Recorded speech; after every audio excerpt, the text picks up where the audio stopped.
आप अपनी लाइफ के अंदर हैप्पीनेस खुशियों को कैसे ला सकते हो ये बताता है आपके सैटर्न से चौथा घर यानी कि फोर्थ फ्रॉम सैटर्न।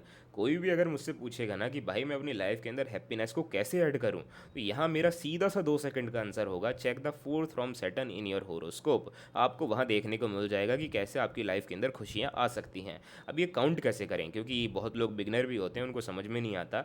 जैसे कि मान लो सैटर्न अगर आपका फोर्थ हाउस के अंदर है, तो जहाँ पर है सैटर्न उसको भी काउंट करो और फिर फिफ्थ सिक्स्थ सेवन्थ। तो seventh house is fourth from Saturn अगर सैटर्न फोर्थ हाउस में है, अगर सैटर्न फिफ्थ हाउस में है तो eighth house is fourth from Saturn, ऐसे काउंट करो। तो जो भी साइन यहाँ पर बैठा होगा, जो भी प्लैनेट यहाँ पर होगा, वो बताएगा कि आपकी लाइफ के अंदर खुशियाँ कैसे आ सकती हैं। फॉर एग्जाम्पल अगर आपके सैटर्न से चौथे घर के अंदर एरीज साइन है, तो यहाँ जितना ज़्यादा जिम वगैरह जाना चालू करोगे, वर्कआउट वगैरह करना चालू करोगे, so you will definitely see the happiness in your life. Somehow you will see the happiness will came in your life for sure.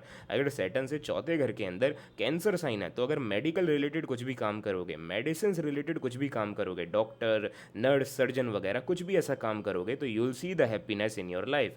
अब अगर सैटर्न से चौथे घर के अंदर लीब्रा साइन है, तो जितना ज़्यादा सर्विंग का काम करोगे, देने का काम करोगे, चैरिटी का काम करोगे, तो you will see the happiness in your life for sure. खुशियाँ आती हुई दिख जाएंगी, पक्की बात है। बट यहाँ खुशियों का मतलब पैसा नहीं है।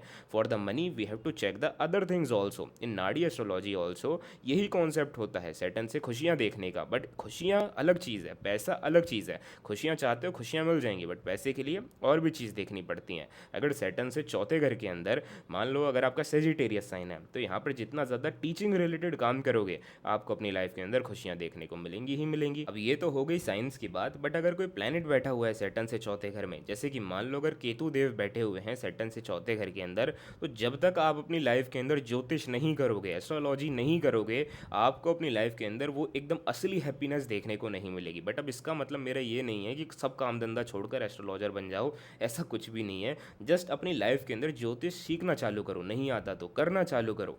आपके केतु देव आपकी प्रॉब्लम को सॉल्व करना चालू कर देंगे, खुशियाँ आनी चालू हो जाएंगी आपकी लाइफ के अंदर। अगर सैटर्न से चौथे घर के अंदर वीनस हमारे शुक्र जी बैठे हुए हैं, तो यहाँ जितना ज़्यादा व्हीकल रिलेटेड काम करोगे या फिर फूड रिलेटेड काम करोगे, because Venus is the original Lord of the second house and second house is connected with a food. तो फूड रिलेटेड या व्हीकल रिलेटेड कुछ भी काम करोगे, आपको अपनी लाइफ के अंदर हैप्पीनेस देखने को मिलेगी ही मिलेगी। तो ये सिंपल सी टेक्निक होती है देखने के लिए कि आपकी लाइफ के अंदर खुशियाँ कैसे आ सकती हैं।